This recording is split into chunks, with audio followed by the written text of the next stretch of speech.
आप सबको मालूम है मोबाइल जब शुरू में आया तो इतना बड़ा था, खूब बड़ा था। काम क्या था उसका?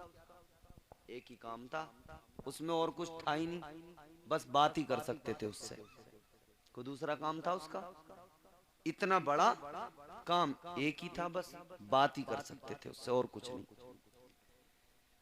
वक्त गुजरता चला गया, वक्त आगे बढ़ा, डेवलपमेंट होता रहा, टेक्नोलॉजी बढ़ती रही, मोबाइल धीरे धीरे धीरे धीरे धीरे धीरे छोटा भी होता रहा, फीचर भी बढ़ते रहे।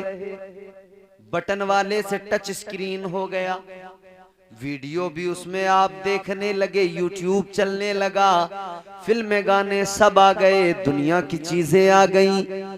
मगर इसका असली काम क्या था? बात कराना। वो असली काम इसके अंदर से कहीं नहीं गया।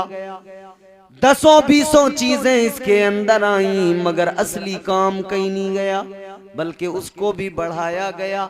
एक सिम पहले चलता था तो 2 सिम वाला बना दिया। यानी मोबाइल चाहे जितना डेवलप हो जाए, चाहे जितना एडवांस हो जाए, मगर उसका जो असल काम है उसको कभी नहीं भूलता है। उसका असल काम है बात कराना। 1000 फीचर हो मगर बात कराना असल काम है, उसको कभी नजरअंदाज नहीं करता, उसको कभी नहीं भूलता। लोगों, हम और आप अगर मोबाइल से इतना ही सीख ले, दुनिया के अंदर 1000 चीजें ईजाद हो जाए, हमारे आपके सामने आ जाए, हम सारी चीजों को इस्तेमाल वक्त के हिसाब से करें, जायज तरीके से करें, मगर अपना असली काम न भूलें। हमारा असली काम है अपने रब के हुजूर सर झुकाना, अपने परवरदिगार को राजी करना और ताजदारे मदीना की मोहब्बत में जिंदगी गुजारना।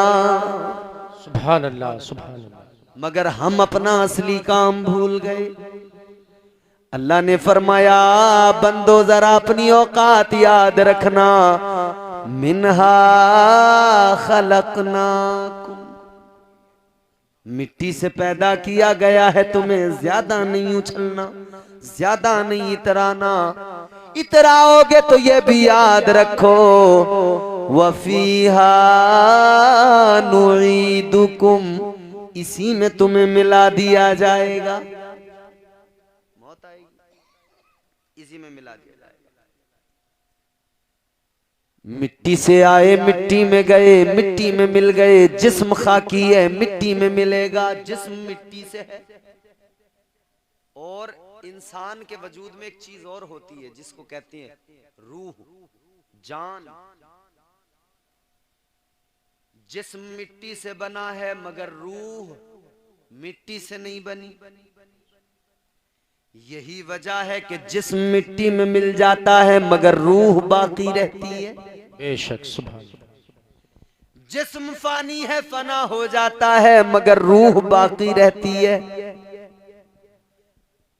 तो रूह एक चीज, जिस्म दूसरी चीज। जिस्म आराम मांगता है, जिस्म आराम पसंद होता है, रूह मेहनत कश हुआ करती है।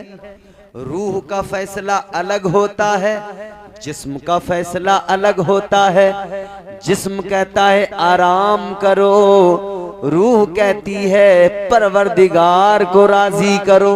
बेशक, सुभान अल्लाह, सुभान। जिस्म कहता है आराम करो, रूह कहती है अपने परवरदिगार को राजी करो, अपने रब की बारगाह में झुक जाओ।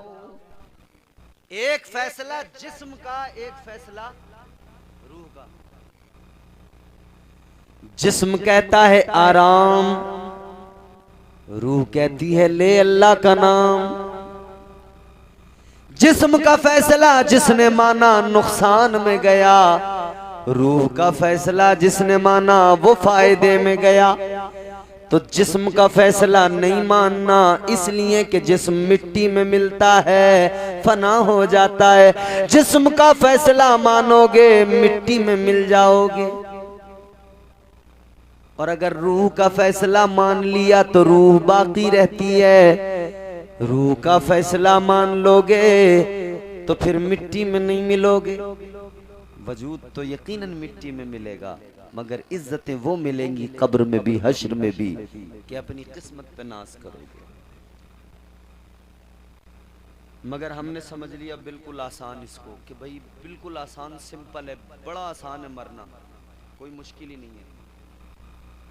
हमने देखा एक एक्सीडेंट सड़क पे हुआ, एक आदमी टायर के नीचे आ गया, इधर वो टायर के नीचे आया, उधर उसका 30 सेकंड में दम निकल गया। हमने देखा भाई हो 30 सेकंड नहीं लगे मरने में। एक इंसान घर के अंदर बीमार पड़ा है, चम्मच से उसके मुंह में पानी डाला जा रहा है, एक चम्मच पानी डाला, सांस बाकी था, दूसरा चम्मच जैसी लेके आए, सांस खत्म, बंदा खत्म। हमने सोच लिया कितना आसान है मरना, इधर एक चम्मच पानी मुंह में डालकर दूसरा नहीं आता कि बंदा मर जाता है। हमने समझ लिया बिल्कुल इजी है, बिल्कुल आसान है मरना। एक चलने वाला रास्ते में चल रहा है, ठोकर लगी, गिरा, 5 सेकंड में दम निकल गया। हमने समझा बड़ा आसान है मरना। दुनिया में जरा सी तकलीफ मुसीबत आई तो कहने लगे बड़ा परेशान हूं जिंदगी से, मर जाऊं तो सुकून मिल जाए।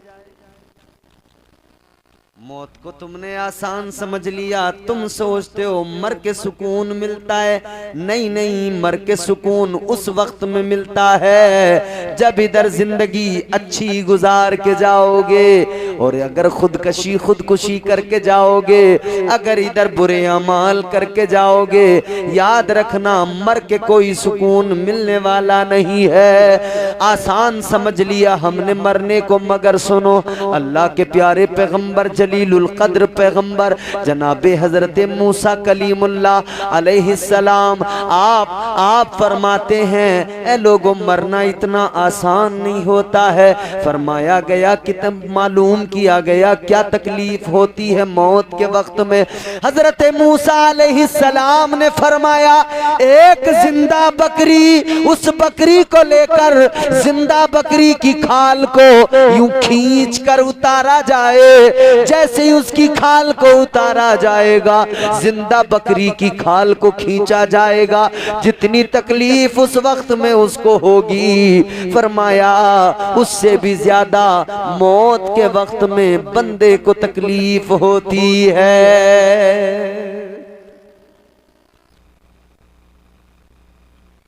लोग कहते हैं जो होगा देखा जाएगा। अभी गर्मी थी, बारिश आई, उसको नहीं देख सके, चादरें निकाल ली, कह रहे ठंड लग रही। एक बारिश, जरा से बारिश के छींटे, मौसम बदला, उसी को नहीं देख सके। ऐ इंसान अपनी औकात को समझ ले, गर्मी ज्यादा हो जाए तो कमीज उतार के, कुर्ता उतार के कंधे पे टांग लेता है, सर्दी ज्यादा हो जाए तो सिमट के चादरों में, कंबलों में खुद को छुपा लेता है। अल्लाह के बनाए हुए मौसम देखने की औकात नहीं, अल्लाह का अजाब देखने की बात करते हैं। बारिश जरा सी ज्यादा हो जाए, बाढ़ आ जाती है, सैलाब आ जाता है, वो नहीं देखा जाता, अजाब कैसे देखेंगे। कहने जो होगा देखा जाएगा। क्या देखा जाएगा? जो गर्मी न देख सकें, जो बरसात न देख सकें, जो सर्दी न देख सकें, वो कहते हैं जो होगा देखा जाएगा। हजरत मूसा अलैहिस्सलाम अल्लाह की बारगाह में अर्ज करने लगे, परवरदिगार, ए मेरे मौला, ए रब्बे लम यज़ल वला यज़ाल, मुझे इतना बता मौत के वक्त में तकलीफ कितनी होती है। अल्लाह ने फरमाया कैसे समझोगे? अर्ज किया मौला किसी मिसाल से समझा दे। अल्लाह ने फरमाया एक चूल्हे में आग जलाओ, फरमाया उसके ऊपर एक हांडी ला कर रखो, उस हांडी में एक परिंदा रख दो, जिंदा परिंदा उस हांडी में रख दो और उसको ऊपर से बंद कर दो। इधर हांडी में जिंदा परिंदा है, ऊपर से उसको बंद कर दिया गया है, नीचे से आग जलाई जा रही है, आग की तपिश अपना काम कर रही है। उधर परिंदे की हालत क्या होगी? न उसे मरने दिया जा रहा है, न उसे जीने दिया जा रहा है, न निकलने दिया जा रहा है, न उसे फौरन मार कर ज़िबा किया जा रहा है।